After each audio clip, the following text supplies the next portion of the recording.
Muy bien, pues vamos a hablar de un concepto que a mí, bueno, me cambió un poquito la vida, aunque yo soy un poco contrario a eso de que te cambian la vida las cosas, porque el que cambia la vida eres tú. Las cosas suceden un poco porque tú las atraes y tal, y luego pues la vida pasa lo que pasa, ¿no? Y ese concepto tiene que ver con el éxito. Y dice aquí alquimia del éxito. Y cuando tú oyes la palabra éxito, lo que no sabes probablemente, bueno, a lo mejor sí, si has estudiado un poquito de lingüística, es que éxito es lo que se conoce como una nominalización. ¿Qué es eso? Bueno, primero son dos cosas. Primero es una forma yo de demostrar que sé mucho. Y dos, es una palabra que nosotros utilizamos, los seres humanos, convertimos los procesos mentales en sustantivos, nombres. Y cuando convertimos un proceso mental totalmente impreciso, como es ser exitoso, en un sustantivo le ponemos un nombre, por ejemplo, éxito. Hay otro proceso muy subjetivo, que es el proceso amar. A ver si habéis aprendido algo. Cuando yo uso el proceso amar, genero una cosa que se llama amor. Exacto. Amor es una nominalización. ¿Cuál es el problema de las nominalizaciones? Que no significan nada, que tienen un significado para cualquier persona. Entonces, ¿qué es éxito? Éxito es, pues no sé, lo que cualquier persona quiere interpretar como éxito. Hay una definición que es muy interesante, que es la realización progresiva de metas. Realización progresiva de metas, eso es lo que es tener éxito. Cualquiera que sea la meta, la que quieras. No tiene que ser necesariamente tener mucho dinero en el banco, puede ser cualquier meta. La realización progresiva de metas llamamos éxito. ¿Cuántos de vosotros tenéis pensado o queréis o tenéis la idea de tener éxito, cualquiera que sea la definición que le deis? Levantad la mano, por favor. Fenómeno, estupendo. Es muy interesante que haya personas que quieren tener éxito porque vamos a tener un montón de retos en la vida que los que no quieren tener éxito no van a tener. ¿De acuerdo? Una definición de problema es todo aquello que impide conseguir una meta. Por lo tanto, si no tienes metas, entonces ¿qué ocurre? Dicho. Vale, voy a contaros un poco una historia de coaching. Yo ayer escuchaba en una conversación que hay muchas personas que hoy en día se autollaman coaches, ¿no? Oh, yo soy un coach y tal. Y entonces, a lo mejor una persona hizo un curso, no sé, 6 meses, 1 año, y salió del curso diciendo yo ya soy coach, ¿no? Y bueno, a veces hay un poco de eso, porque las modas lo que hacen es que mucha gente se suban al tren de la moda. El coaching es un proceso muy interesante. Hace muchos años que yo lo hago. En algún momento podrías haberlo confundido con mentor, pero lo que nunca se va a confundir es con terapeuta. Pero bueno, el caso es que un amigo mío fue con un coach. Y el coach, ¿tenéis dónde escribir? Importante. Este amigo fue con el coach y le dijo, oye, necesito que me ayudes a alcanzar una meta que tenía, no vamos a meternos en el detalle. Y le dijo el coach, fantástico, pero para saber cómo llegar a donde quieres, necesito saber dónde estás. Suena lógico, ¿no? Para yo llegar a donde quiera que quiero llegar, necesito partir de algún punto, ¿no? Entonces vamos a conocernos un poco. Y le pidió que hiciera algo, y yo os voy a pedir que lo hagáis. En este momento es, abrid el cuaderno, por donde sea, le sacáis punta al bolígrafo, y anotáis lo siguiente. Va a ser rápido, no va a ser de mucho tiempo, pero esto es lo que le pidió el coach a mi amigo. Le dijo, mar. Piensa en el mar. Y ahora, escríbeme por lo menos 5 palabras que te vengan a la mente con relación al mar. Yo no voy a poner ejemplos, pero si yo os pongo un ejemplo, os pongo la palabra. Y no quiero poneros la palabra, porque luego las voy a interpretar. Ahora os explico. Escribid, tened fe y confianza. Todas las 5 palabras que os vengan a la mente con relación al mar. Venga. Y luego mi amigo, el coach, le dijo a mi amigo, y ahora que ya terminaste, ya tienes 5 palabras, escríbeme 5 palabras. Le pidió más palabras, pero yo me voy a ir con 5 con vosotros. Que vengan a tu mente con relación a la palabra muro. Un muro, ya sabéis lo que es un muro, ¿no? Entonces, 5 palabras con relación al muro.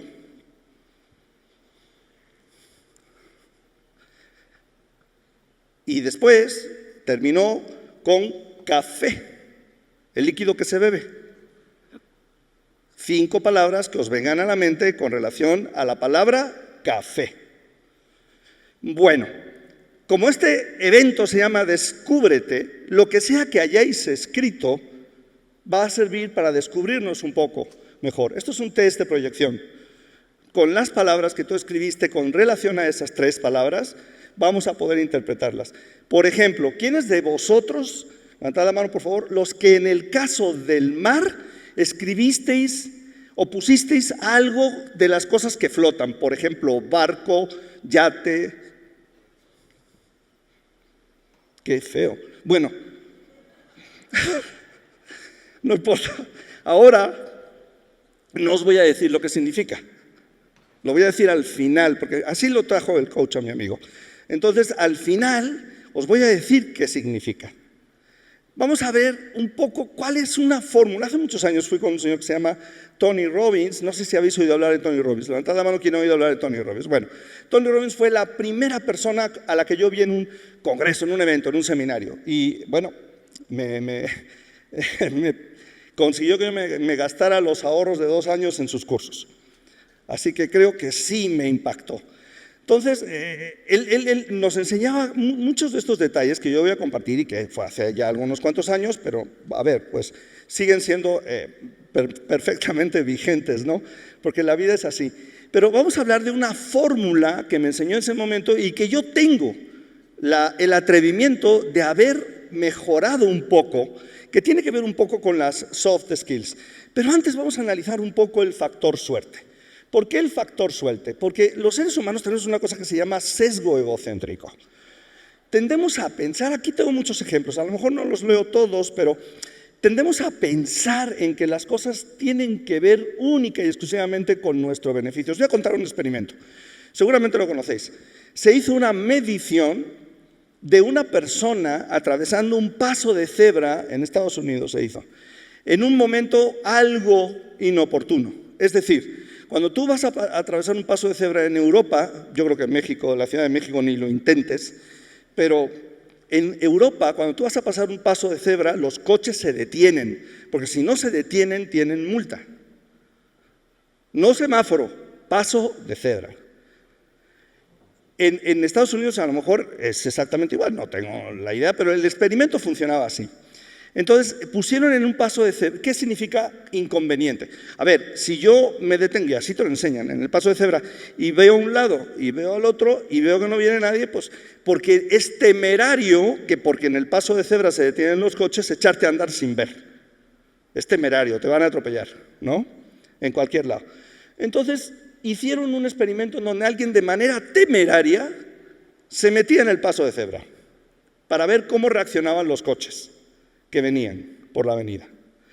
Encontraron lo siguiente, encontraron que los vehículos de mayor gama, los más caros, los coches más elegantes, eran los que peor trataban a las personas que querían cruzar de manera, digamos,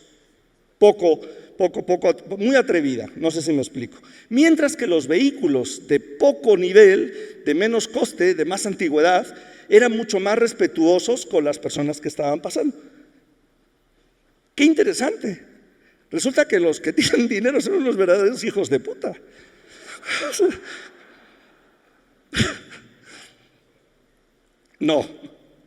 No por ahí. Pero es interesante por esto, veréis. Lo que pasa, bueno, inclusive el experimento consideraba que la persona que cruzaba la calle era lo que se conoce en España como un perro flauta. ¿Conocéis esa expresión? Bueno, perro flauta es una persona desaliñada, que se ve que tiene poco nivel económico y cosas por el estilo. O sea, alguien mal vestido. No dijéramos un vagabundo, pero cerquita. No. Imagínate que yo voy con mi Mercedes y se me cruza un perro flauta. Es como para que deje de ser perro y flauta, ¿no? le paso por encima. Entonces, era muy interesante. ¿Por qué os menciono esto? Porque tendemos a pensar, y esto es la percepción distorsionada, se hicieron experimentos, por ejemplo, lleva a las personas, les preguntas tú y dices, durante la pandemia, por ejemplo, ¿cuánto tú contribuiste en la casa? Y no importa a quién le preguntes, las personas tienden a sobreestimar su contribución a la casa durante la pandemia. ¿Qué ocurre durante la pandemia? Que estábamos en casa metidos todos. Cuando la casa se ensuciaba y se ensucia todos los días, entonces, ¿quién es el que más contribuía a mantenerla limpia? ¿No? Entonces, resulta que todos sobreestimaban, no, el 70% de las cosas las hago yo. Pero le preguntabas a la otra pareja y el 70% de las cosas lo hacía la otra persona. A ver, en mi caso es así, con pandemia y sin pandemia, pero entiendo que no todo el mundo aporta como yo aporto, ¿no? Pero eso es interesante por lo que os digo, el sesgo egocéntrico. Las parejas, por ejemplo, tendían a estimar esto, ¿no? Las personas también creen que causan más problemas. ¿Por qué? Porque los problemas nos dan protagonismo. Nos sentimos más importantes de lo que finalmente y realmente somos. Somos incapaces de aceptar ventajas. Hay un experimento sensacional que se hizo con un Monopoly, ¿cómo le llamáis vosotros? Turista. Le pusieron en el experimento a una persona de las 4, dijeron, tú vas a empezar con el triple de dinero que todos los otros 3. O sea, si ya sabéis que se reparte, ¿no? De inicio. Y dice, todos van a empezar con lo estándar, pero tú vas a empezar con el triple de dinero. En un alto porcentaje de los casos, hubo un par de idiotas que no lo lograron, pero en un alto porcentaje de los casos, el que tenía triple dinero ganó el juego, ¿no? Al final les preguntaron, oye, ¿tú crees, aceptas que ganaste porque tenías más dinero que los demás al empezar? Y la respuesta de todos los participantes que ganaron fue, no, sí tenía más dinero, pero lo supe jugar. Entonces, no somos abiertos a pensar en la suerte.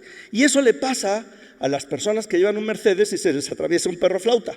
¿Sabes lo que piensan? Lo que piensan es basura, que por eso eres perro flauta, porque no has trabajado. Mira, yo trabajé y me he esforzado, por eso llevo un Mercedes. Jódete. ¿Me explico? Entonces, tenemos que entender que la suerte juega un papel importante. La suerte y el trabajo duro son ambos factores importantes para el éxito. El país de residencia y la distribución de ingresos dentro del país explica el que haya personas que tienen más éxito en el trabajo. O sea que donde naces sí tiene un efecto. No son efectos definitivos, pero sí tiene un efecto. Aunque el trabajo duro y el talento son importantes, la suerte juega un papel. Y se vuelve más importante, por ejemplo, cuando hay un puesto de trabajo y muchos candidatos. ¿Nunca te has puesto a pensar? Bueno, vosotros a lo mejor no vivís una situación así, pero en España es tan común que a un puesto de trabajo se presenten 72.000 personas. Entonces la pregunta es, ¿por qué de 72.000 escogieron a uno? ¿Qué fue lo que hizo que una persona de las 72.000 fuera escogida? Bueno, evidentemente no fueron las habilidades personales. Las habilidades personales te llevan hasta un cierto nivel, pero la suerte cuenta. ¿Qué más os quería contar? Juega un papel importante en el éxito y fijaros, no subvalorarla, no la subvalores, mejora tus probabilidades de éxito.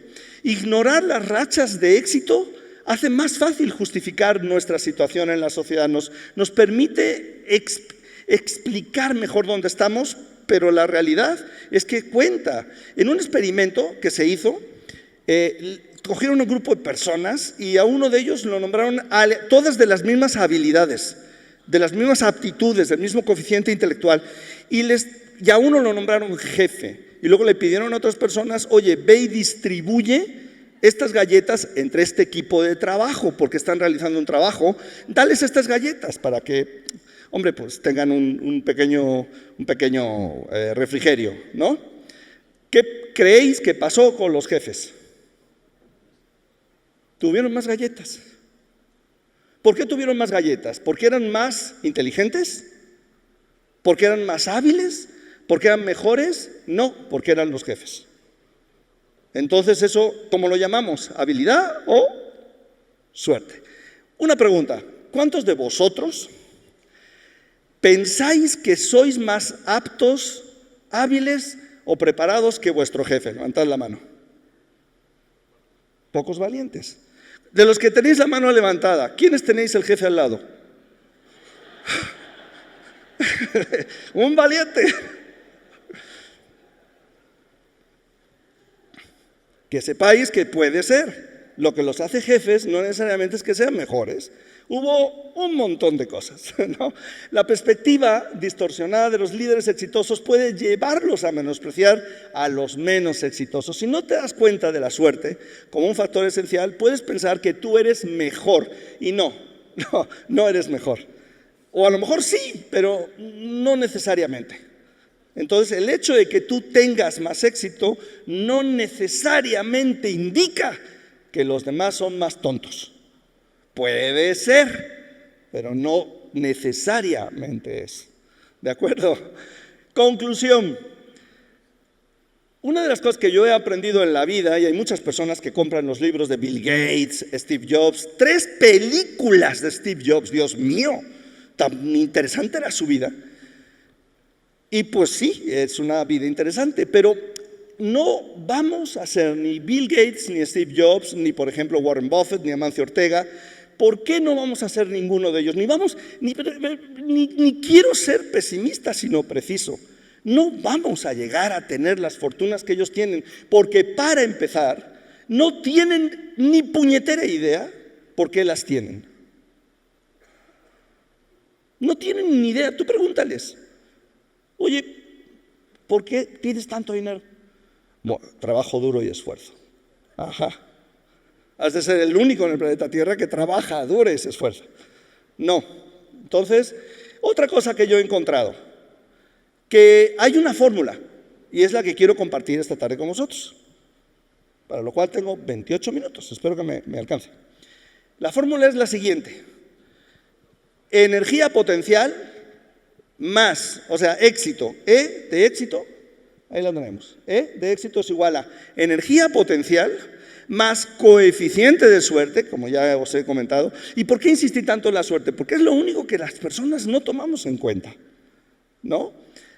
Más una cosa que se llama coeficiente de pasividad, más coeficiente negativo de identidad, más coeficiente negativo espacio-temporal, más, y eso todo se lo restas a la energía potencial y al coeficiente de suerte, y le sumas una cosa que se llama materia oscura, porque es muy complicada, y ahora vamos a hablar de esa materia oscura. Ya me dijeron que no venga para esta zona. Entonces, materia oscura, ahora os voy a contar un poco de la materia oscura. Entonces ahí tenemos éxitos igual a energía potencial más coeficiente de suerte, menos le restas, joder, ya no me acuerdo. Eso, el coeficiente de pasividad, ¿no? El coeficiente negativo de identidad y el coeficiente negativo espacio-temporal. Se lo restas y luego le sumas la materia oscura, que la puedes trabajar. Y te voy a decir una cosa, es una fórmula, y está mejorada, porque la de Tony no tenía tantas partes, la fórmula era mucho más sencilla. Entonces, ¿de qué vamos a hablar? Primero, la primera palabra, éxito, ¿os acordáis? La nominalización, éxito, realización progresiva de metas, obtención progresiva de metas. ¿Qué ocurre? Primer punto, potencial, energía potencial. ¿Qué es la energía potencial? La energía potencial es lo que algo, por ejemplo, un vehículo, puede desempeñar. En este caso vamos a pensar en un ser humano. ¿Cuánto un ser humano puede desempeñar? ¿No? Vamos a pensar en un Ferrari. ¿Cuál sería su potencial de velocidad? ¿Cuál podría ser? A ver, dadme un número. ¿Cuánto? 300 kilómetros por hora, vale. Nunca los va a alcanzar en la Ciudad de México, pero... Y probablemente en Querétaro, ¿no? Que ya os vi, que el tráfico aquí también está sensacional. Pero los puede, es un potencial, ¿de acuerdo?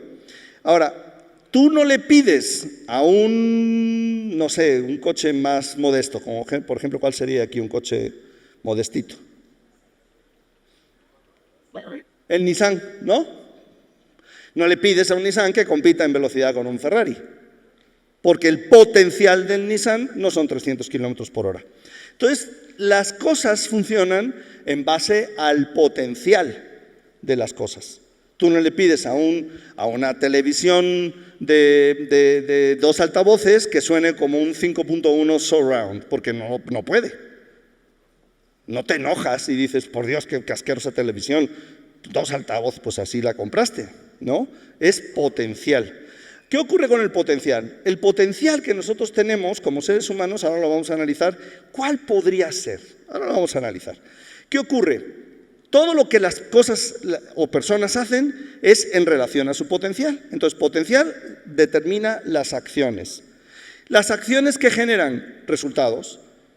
Si no hay acciones, no hay resultados. ¿Y los resultados qué generan? Una confirmación del potencial. Una confirmación del potencial, o sea, creencias. Imaginaos que una persona, cualquiera, piensa que no vale mucho. Bueno, porque lo piensa, porque se lo dijeron y se lo creyó, yo qué sé, ¿no? No soy un genio, pero así pasa. Piensa que no puede hacer mucho. Por ejemplo, hay cuantas personas que dicen, oye, yo no tengo dinero, no nací con dinero, no nací de una familia adinerada, entonces por lo tanto no esperes que yo haga algo con mi vida. O sea, la tengo más complicada. Pues son creencias, ¿no? No son realidades, pero son creencias. O a lo mejor tus padres te dijeron, eres un inútil, eres un bobo, todo el día haciendo el tonto, tú no vas a llegar a nada, y te lo creíste, ve tú a saber, ¿no? Y dices, bueno, tengo a quien echarle la culpa a mis padres, pues ¿qué crees que no? No se la puedes echar a nadie. Pero bueno, entonces tienes ahí el asunto en cuanto a tu potencial. Y claro, si tú crees que no tienes mucho potencial, ¿cómo son tus acciones? Limitadas. No le pides a un Nissan que corra como un Ferrari y tú crees que eres un Nissan. Si tienes acciones limitadas, ¿cómo son tus resultados? Limitados. Lo cual confirma, pues sí, ya bien me lo decía mi padre, soy un besugo. Este se conoce como el ciclo del fracaso, porque si os dais cuenta es un círculo vicioso. Hago cosas limitadas, obtengo resultados limitados, confirmo mi potencial, con lo cual cada vez hago menos cosas limitadas y a lo que voy a esperar es a la jubilación y a vivir de la pensión. No hay más, no da para más el asunto. Pero se puede revertir. ¿Cómo se puede revertir? Conociéndote, descubriéndote, dándote cuenta de tu enorme potencial. ¿Cuál es el potencial de los seres humanos? No lo sé. Mira, hay gente que dice que es infinito, ¿no? Y hay personas que más conservadoras dicen que es inmenso. Pero yo tengo una pregunta para vosotros. Asumiendo que el potencial de los seres humanos fuese no infinito, inmenso, ¿cuántas personas conocemos cuyos resultados corresponden con su potencial? ¿Cuántas personas conocemos o cuántos Ferraris conocemos que funcionan a 300 kilómetros por hora, no una vez, sino todo su día? Y a lo mejor no muchas. ¿Me explico? Entonces la pregunta es, ¿cómo llego yo a usar mi pleno potencial? No me importa, es que de verdad no me importa, ¿sabéis? ¿Habéis oído hablar de ese porcentaje de utilización del cerebro que se estima? Que los seres humanos usamos entre el 3 y el 5% del cerebro. ¿Habéis oído eso? ¿No? Es muy conocido. La realidad es que no es así. La realidad es que nosotros usamos todo el cerebro. Igual que cuando tú vas en un coche, imagínate que vas en un Ferrari. Cuando el Ferrari va caminando a 20 kilómetros por hora, ¿cuánto coche usas? El coche completo. Igual pasa con el cerebro. Lo que en realidad quiere decir esa frase es que nuestros resultados no corresponden con lo que el cerebro podría desempeñar, con los 100.000 millones de neuronas que tenemos, con la enorme cantidad de redes sinápticas que se hacen de un día para otro, con la neuroplasticidad asombrosa y extraordinaria que es una característica fundamental de los seres humanos. ¿Qué es neuroplasticidad? Pues la capacidad del cerebro de reinventarse a sí mismo permanentemente. Podemos lograr enormes cosas, pero no las logramos. Entonces, lo primero es entender tu energía potencial, conocerte a ti mismo, entrar en el pronaos del templo dedicado a Apolo, en Delfis, y leer la frase, conócete a ti mismo, que ahí estaba, y decir, ya sé lo que significa. Eso es autoconocimiento. Comenzar el camino hacia el éxito implica un profundo autoconocimiento, entender tus fortalezas, debilidades, intereses y valores fundamentales, y también qué piensas del mar, del muro y del café, que ahora os digo que va. Eso va a hacer que tú dirijas tus esfuerzos de manera mucho más que efectiva. Con tu autoconocimiento como base, el siguiente paso es metas claras y precisas. Acordaos, ¿quieres tener problemas? Establece metas. ¿Quieres vivir sin problemas? No tengas metas. Se vive muy bien. De hecho, se vive muy mal, pero cómodo, ¿no? Segundo aspecto, ese es la energía potencial, coeficiente de suerte. Ya hemos hablado de la suerte. La suerte es creer que la suerte funciona, cuenta. Es muy importante el concepto de sincronicidad. Es cuando, la suerte se dice que es cuando se junta la preparación y la oportunidad. Entonces, si tú llegas a una oportunidad y no estás preparado, ¿qué ocurre con la oportunidad? Se va. Entonces, tienes que estar permanentemente preparado para que cuando llegue la oportunidad haya suerte. A mí me encantaría que me anunciasen las oportunidades y entonces yo me preparo 2 días antes. No, desafortunadamente no funciona así. No funciona así, ¿no? Entonces, ya hemos hablado del papel de la suerte. Considera la suerte. Por ejemplo, la sincronicidad es un concepto inventado pero identificado o descubierto por Carl Gustav Jung, que era discípulo de Freud, y se pelearon a muerte hasta los últimos días porque no coincidían en muchos aspectos. Pero bueno, finalmente Jung lo que descubrió es que las cosas que suceden pueden tener un significado. Por ejemplo, ¿con quién estoy sentado yo aquí? ¿O a quiénes he visto a la hora de la comida? Y dices tú, bueno, pues es una cosa aleatoria y casual, se me crucé con ellos. Bueno, puede ser, pero parte de pasar de casual a causal es entender que a lo mejor hay algo que yo tengo que aprender y algo que tengo que enseñar. Y por eso tengo contacto con esa persona. Entonces tú llegas con esa apertura y dices, la voy a conocer, a ver qué tengo que aprender y a ver qué me tiene que enseñar. Nada, no hay problema, otro. Next.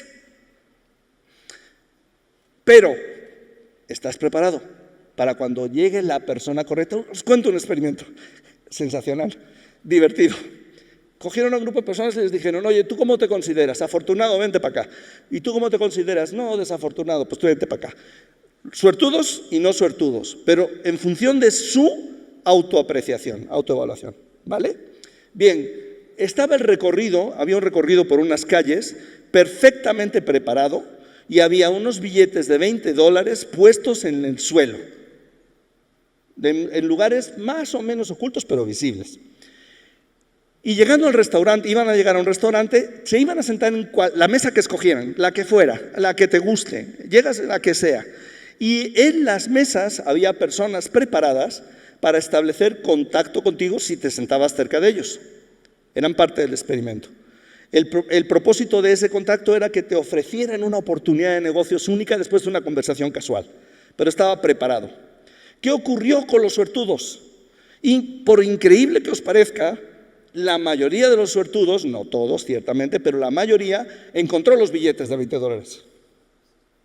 Mismo camino, mismos billetes, y los no suertudos, ¿qué crees que pasó? La mayoría, no todos, pero la mayoría de los no suertudos no encontraron el dinero, porque no esperan encontrarlo. ¿Por qué lo van a encontrar? Yo nunca me encuentro dinero tirado. A mí eso no me pasa. Compra un billete de lotería. No, ¿para qué? Nunca me toca. ¿No? Bueno, eso es difícil, la lotería es difícil. Luego hablamos. Eso, yo no compro lotería, por ejemplo. ¿No? El otro día, es que tengo tantas anécdotas. No, una compañía que promueve empleo en España, ¿no? Se llama Infojobs. Entonces tú quieres conseguir trabajo, entonces te anotas en Infojobs y te mandan los trabajos y tal, ¿no? Y te mandan correos electrónicos de venta de lotería. Joder, esto es para motivar ¿a quién? O sea, como no vas a conseguir trabajo, ojalá y te toque la lotería. Tú imagínate nada más, ¿no? En fin. Pero bueno, el experimento. Los que se sentaron, los suertudos, se sentaron en una mesa donde había más gente, la persona de al lado los contactó y pudieron hacer un negocio extraordinario, falso todo, pero pudieron hacer un negocio. Y los no suertudos se sentaron, se tomaron su café y se fueron. Entonces, el papel de la suerte es importante, pero tienes que estar preparado para la oportunidad. ¿Qué más? Las resistencias. Vámonos con lo que hay que restar. Imaginaos, primero es mi potencial. Yo tengo un potencial enorme que va a funcionar en base a mi autoconocimiento, a conocerme a mí mismo, a saber que valgo un montón, ¿no? Y luego dices tú, vale, y además tengo suerte. Pues bueno. Segundo, ¿qué le voy a quitar a esto? ¿Qué va en contra? Y que, por cierto, tienes que trabajarlo. Primero, la pasividad. ¿Es evidente o no es evidente? Tengo que daros argumentos para demostrar que el que no hace nada no obtiene nada en consecuencia. Hay que hacer cosas para tener en consecuencia. Acción, reacción. ¿De acuerdo? Entonces, la pasividad es uno de los elementos. ¿Por qué es uno pasivo? Hombre, pues puede ser uno pasivo por huevón, pero también puede ser uno pasivo por miedo. Ay, es que si lo hago y fallo, y ya sabes, ¿no? En fin. ¿Qué otra cosa le tengo que quitar?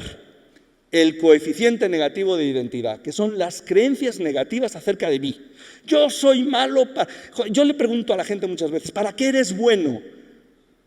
Pues una sesión de varias horas para que me respondan. Pero les pregunto, ¿para qué eres malo? Y son 2 hojas. Entonces somos muy conscientes, y son verdad, no son mentira. Algunos hasta se quedaron cortos, que los conozco. Pero lo que quiero decir es que somos muy buenos para identificar lo malo nuestro, sobre todo cuando nos vemos en el espejo, ¿no? Nos vemos en el espejo y decimos, qué mal se me ve. Pero bueno, pero dime que se te ve bien, primero, ¿no? Fijaos, una de las cosas que enseñamos en liderazgo es que cuando tú vayas a confrontar a alguien por un incumplimiento, empieza siempre por qué. ¿Qué empieza primero? ¿Qué hizo bien? Y luego le dices lo que se puede mejorar todavía. No se lo dices así, no se lo dices, oye, me gustó esto, pero lo otro es una mierda. No, tienes educación y le dices, oye, esto me gustó mucho y lo otro todavía lo podemos mejorar mucho más. ¿Me explico? Entonces tú ya tienes facilidades para meter la confrontación. Entonces el coeficiente negativo de identidad son todas esas cosas negativas que tenemos acerca de nosotros y que si no las pulimos nos van a ir frenando. Y por último, el coeficiente negativo espacio-temporal. Porque la única manera, y esto es algo que yo no puedo transmitiros de forma más vehemente, ni puedo convenceros al respecto, solamente invitaros a que lo probéis, pero el único lugar del planeta Tierra en donde se dan las oportunidades es en el aquí y en el ahora. Entonces, si tú estás en el futuro con tu mente o en el pasado con tu mente, las oportunidades van a estar pasando delante de ti y no te vas ni a enterar. Entonces, coeficiente negativo espacio-temporal es cuando no estás ni aquí ni ahora. Espacio-temporal, ¿no? Bueno, yo le resto todo eso. Y ahora vamos con la materia oscura. ¿Qué es la materia oscura? Bueno, es un concepto muy interesante. No sé si sabéis un poco de lo que es astronomía. Pero cuando los científicos empezaron a ver el universo y empezaron a encontrarse con los diferentes mecanismos de visión que tenemos, los telescopios y tal, empezaron a darse cuenta de varias cosas. Primero, de que había un espectro de color que demostraba que las galaxias se alejaban. Es decir, el universo estaba en expansión. Ese fue el primer descubrimiento. Pero el segundo descubrimiento que hicieron es que la gravitacionalidad del universo no se explicaba por los planetas que se veían. Porque hay cálculos, haces cálculos matemáticos y dices, pues esto, tal y cual, según la masa, densidad, tal, etcétera, aquí debería haber un planeta, y no lo había. Entonces, había un montón de elementos que no se encontraban, pero que decían que las leyes gravitacionales no funcionaban como aparentemente debieran de funcionar. Y entonces dijeron, pues ¿sabes lo que pasa? Que ahí debe haber algo que no conocemos, que se lo vamos a llamar materia oscura. Y así empezó el nombre de la materia oscura, incluidos los agujeros negros, ya te hablo a más de 100 años. Entonces, al final encontraron, los agujeros negros no se vieron por primera vez, los agujeros negros se intuyeron, porque decían, ahí tiene que haber un punto de tanta gravedad que es la única manera de explicar la formación de las galaxias que se encuentran al lado. Y a ese punto, como no lo veían, lo llamaron agujero negro. Luego se supo que tenía tanta gravedad que no dejaba salir la luz. Por eso era un agujero negro. Entonces, la materia oscura es aquello que cuenta, según los estudios, aproximadamente por el 76% de las razones de éxito. Y eso tiene que ver con algo que Daniel Goleman, es una coincidencia de estas raras. En 1995 descubrió el asunto de la inteligencia emocional, ¿no? Coincidentemente conmigo, Nunca jamás leí su libro. No, sí lo leí. Lo leí en el 95 y me impactó mucho porque, por una historia que no os voy a contar, yo llegué a la edad adulta, a lo que es la edad profesional, pensando que yo no era suficientemente inteligente como para tener éxito. Entonces, dado que no tenía esa inteligencia, me refiero a la inteligencia cognitiva, la inteligencia que tú encuentras con un test de inteligencia, pues tenía que trabajar fuerte, intenso, duro, y así hice durante muchos años, hasta que descubrí la inteligencia emocional. Y la inteligencia emocional me dice, eso no cuenta. Lo que cuenta son las habilidades blandas. Y me gustó el concepto. Me gustó porque como yo no tengo de lo uno, pues a lo mejor sí puedo tener de lo otro. La inteligencia no la puedes desarrollar, pero la inteligencia emocional sí, la puedes aprender. Y es muy importante la fórmula del éxito, ¿no? Entonces, quiero contaros acerca de las características de la inteligencia emocional.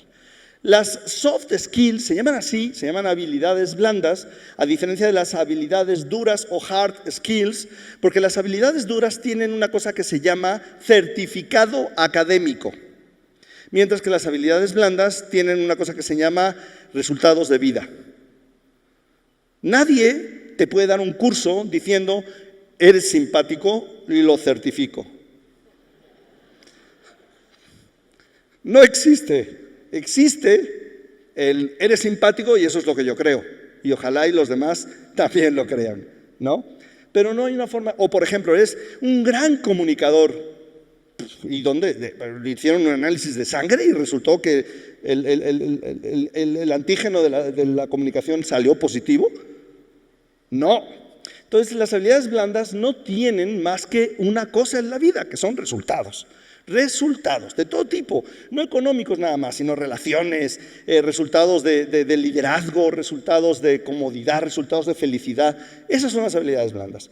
Y se dividen, si tú las quieres ver un poquito más académicamente, se dividen en dos clases de habilidades blandas o soft skills. Las que se llaman aptitudes personales, que ya hemos visto un poco alguna de ellas, y lo que son las aptitudes sociales, ¿no? Entonces, las personales, no voy a meter, este no es un curso de inteligencia emocional, es un curso de experiencias de vida y es lo que os estoy tratando de transmitir un poco. Bueno, de hecho no es un curso, es un congreso, ¿no?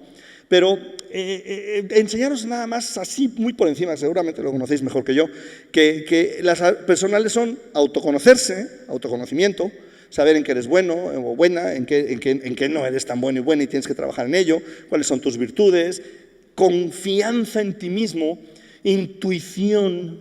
La intuición, esa cosa rara que no sabemos muy bien cómo explicar, bueno, pues es importantísima para las personas, que en realidad es confianza en uno mismo. Y automotivación. ¿Qué es automotivación?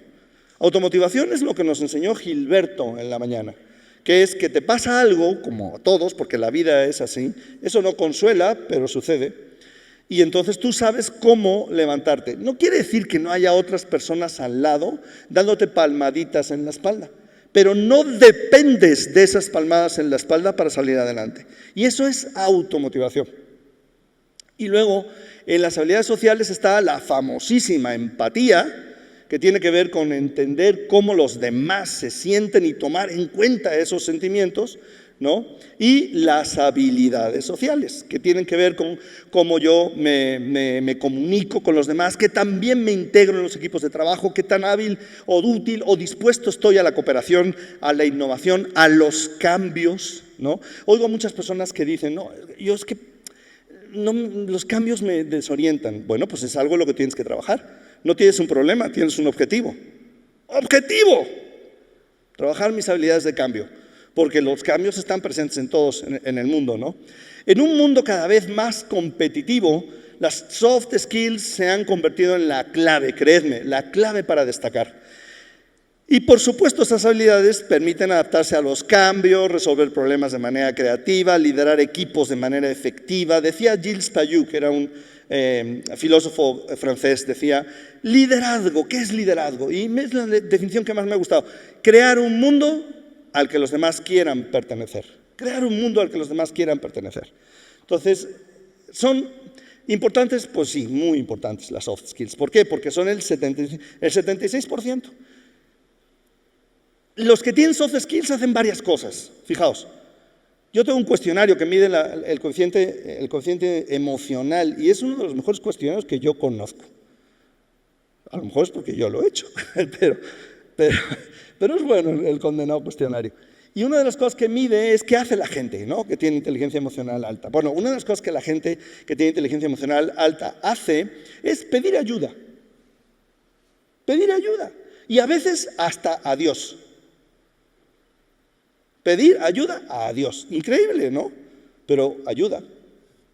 Y eso habla no de espiritualidad, que también, sino de que tienes una buena inteligencia emocional. Por ejemplo, pensar en conceptos adicionales a lo estrictamente físico, como por ejemplo la mente, ¿no? El poder de la mente. ¿Habéis oído hablar de ese concepto? El poder de la mente. Concepto interesante, ¿no? Mira, vamos a hacer un experimento, rápidamente. ¿Os apetece? Venga, poneros un poquito de pie, un momentito, por favor.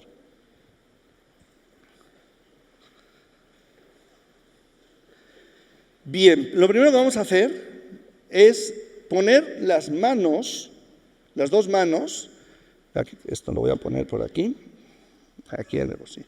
Bien, una mano, las dos manos así, pegamos lo más posible las comisuras de las muñecas, juntas, que coincidan, y cerramos las manos, exactamente. Y vamos a ver cuántos de nosotros identificamos una mano que puede ser ligeramente más pequeña o más corta que la otra. Pensad, ¿cuál podría ser? Es normal que los seres humanos tengan, ¿no? Es normal. Ya tenéis identificada la mano que pudiera ser un poco más corta. No te estoy diciendo algo así, no. Es poquito. ¿Ya la tenemos? Perfecto. Bien, vamos a ponerla delante, la corta. La mano corta. Aquí, exacto. Y vamos a repetir 8 veces, todos en voz alta cuando yo diga, crece más grande. Es una prueba. Vamos a ver. ¿No? Delante. Mirando la mano. Venga. 1, 2, 3, ya. Crece más grande. Crece más grande. Crece más grande. Crece más grande. Crece más grande. Crece más grande. Crece más grande. Crece más grande. Muy bien. Ahora vamos a probar.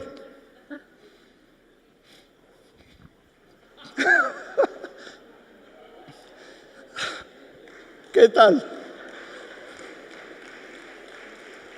Ahora, todo tiene sus limitaciones porque solo funciona con la mano.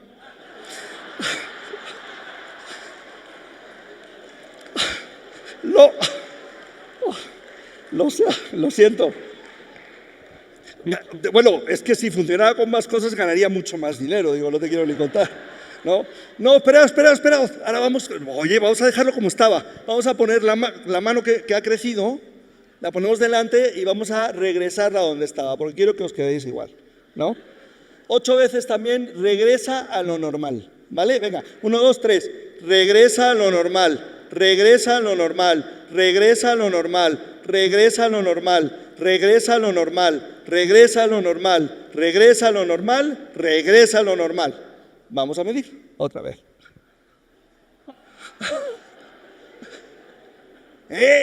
El poder.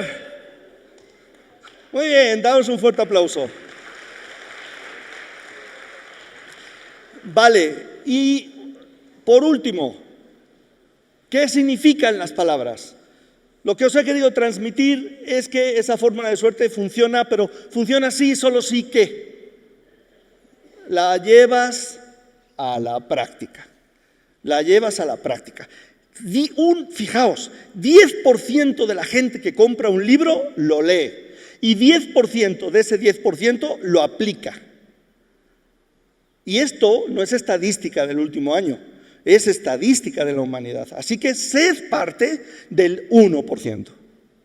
No os preocupéis por el otro 99%. El otro 99% tiene sus problemas. Vosotros tenéis uno, ser parte del 1%. Las palabras mar, muro y café son palabras que corresponden al inconsciente colectivo y tienen un significado universal para todos nosotros a nivel profundo. Es decir, tú te proyectas, cuando tú hablas de lo que viene a tu mente con relación a la palabra mar, te estás refiriendo, esas palabras dan una interpretación de cómo es tu relación con el significado de esa palabra. Esto que os estoy diciendo no es una invención, es un test de psicología. Lo mismo con el muro y lo mismo con el café. Interpretación general. Hay muchas aquí personas que contestasteis y no vamos a ponernos a analizar uno por uno. Eso ya cuesta. Digo, sabéis cómo se vende, ¿no? En Internet. Bueno, entonces, en general, si tus palabras son positivas, quiere decir que tu relación con el concepto que os voy a mencionar es positivo. Si tus palabras son negativas, el concepto es negativo. ¿De acuerdo? ¿Mar qué es? El mar es la vida. Entonces, si tú escribiste, por ejemplo, barco, ¿no? Barco, yate, lancha, etcétera, habla de neurosis.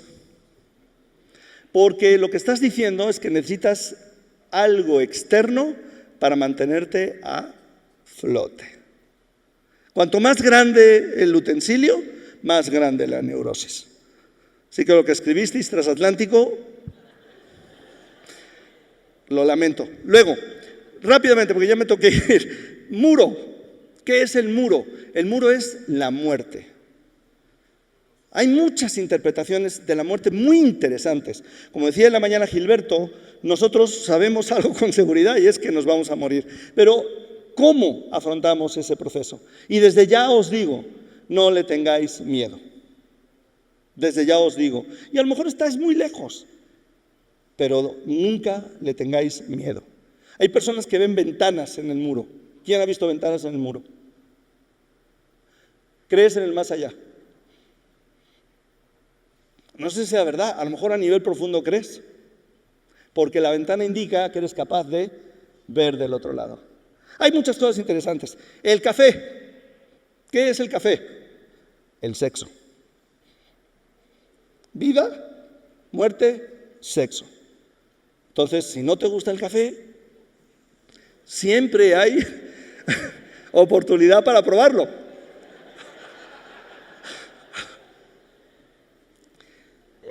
Así que vamos a trabajar en la materia oscura para que la próxima historia que haya que contar en este congreso sea la vuestra. Gracias.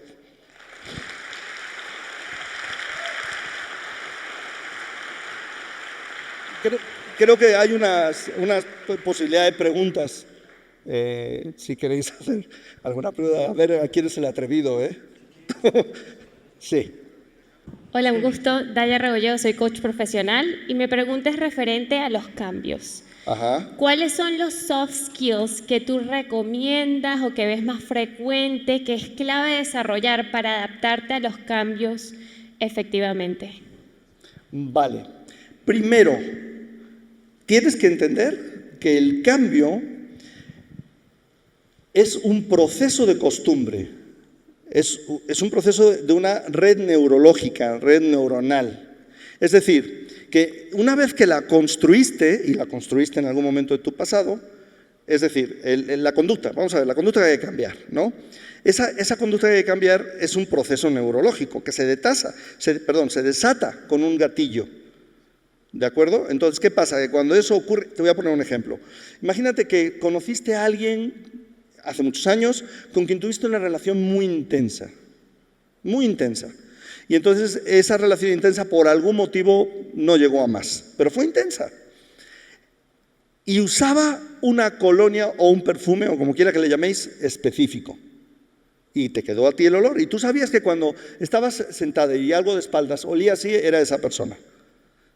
Pasaron 10 años y vuelves a oler el perfume. ¿Qué llega a tu mente? La persona. Pero no nada más llega la persona, también llegan las emociones. ¿De acuerdo? Lo cual quiere decir que si quieres ligarte a alguien, bueno, no os cuento. No, eso ya es pasarme un poco, pero sí hay por ahí cómo manejarlo. Pero eso es lo primero que tienes que hacer. ¿Me explico? Lo primero que tienes que hacer es interrumpir esa relación. Porque mientras no interrumpas esa relación, se va a producir sí o sí. Segundo, una vez que interrumpes la relación, tienes que decidir con qué la sustituyes. ¿De acuerdo? Y una vez que decidas con qué la sustituyes, la integras. Integras la nueva conducta.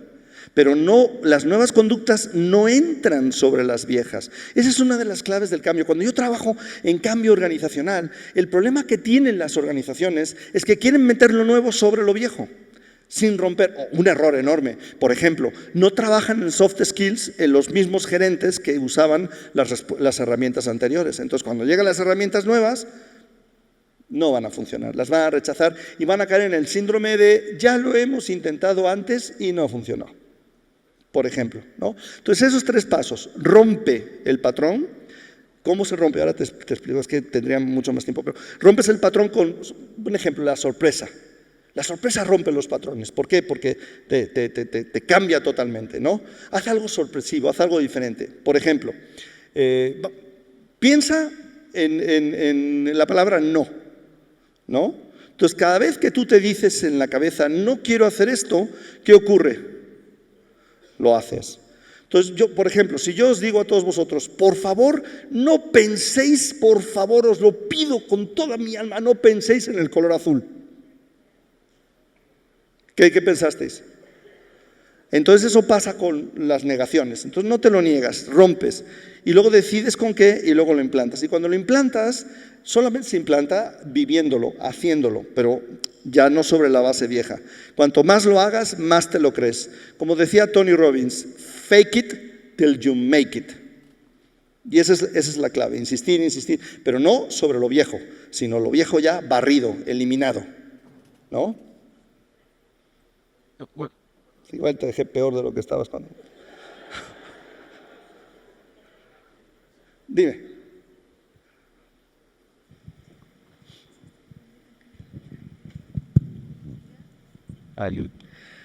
Sí, muchas gracias, Francisco. Me gustó mucho la plática y mi pregunta va sobre las organizaciones, porque usualmente los soft skills, pues cuando leemos un libro o estamos conscientes de que tenemos que trabajar la comunicación o otras habilidades, es un proceso personal por alguna manera que sí se puede trabajar con un coach, pero en una empresa con equipos de 20, 30 o 100 personas, ¿cómo has visto casos de éxito donde toda una organización logra también medir con métricas si una persona está mejorando o esas capacidades o habilidades blandas? ¿Cómo te pones un KPI a una persona o cómo pones un proceso de 6 meses que efectivamente está trabajando semana a semana en eso? Bueno, a ver, tan buena pregunta como la anterior. A ver, no es fácil y no es barato. Precisamente por eso nosotros cobramos, ¿no? Pero se puede, por supuesto, y sí es muy factible. Ahora, ¿quieres implantar algo? Tienes que medirlo. Si no lo mides, no lo puedes implantar. El problema con las soft skills, son tremendamente subjetivas, pero no los actos. Los actos no son subjetivos, son hechos. ¿Me explico? Entonces, cuando yo he implantado sistemas de evaluación de competencias blandas en empresas y en el reporte de medición hay una columna que dice actos que lo demuestran. Entonces, tú como jefe, digamos que estás evaluando las competencias emocionales de un colaborador tuyo, tienes una competencia emocional, por ejemplo, automotivación u optimismo, que el optimismo es una muy importante, ¿no? Competencia emocional. O trabajo en equipo, ¿no? Por ejemplo, que es una de las habilidades sociales. Entonces dices tú, trabajo en equipo, y entonces vas y dices actos concretos. Estuviste en un equipo de trabajo, tu relación con las personas que integran el equipo de trabajo fue pésima, y tu contribución dentro de ese equipo de trabajo fue inferior al 2% y eran 10, por lo tanto el 10% te tocaba a ti. Entonces hay actos concretos, no sé si me explico. Entonces con esos actos concretos yo cojo y digo, tu evaluación en inteligencia emocional en el plan de trabajo en equipo es 2 o 3 o lo que quieras, que me da igual, es suspendido. ¿Me explico? Pero actos concretos, no puedes ir sobre una apreciación personal, pues no sirve. Pero es importante medirlo. Si no lo mides, no lo implantas. Otra cosa importante de las habilidades blandas. Cuando contratas a alguien, tú tienes que tener en cuenta una cosa que se llama predictibilidad. La predictibilidad es, esta persona en esta entrevista de trabajo me va a decir lo mismo que un chico que se quiere acostar con una chica el día que se lo pide. ¿Me vas a amar siempre? ¿Qué le va a decir el chico? Sí, siempre te voy a amar. No, si le dice, no, yo quiero amarte, lo que quiero es acostarme contigo.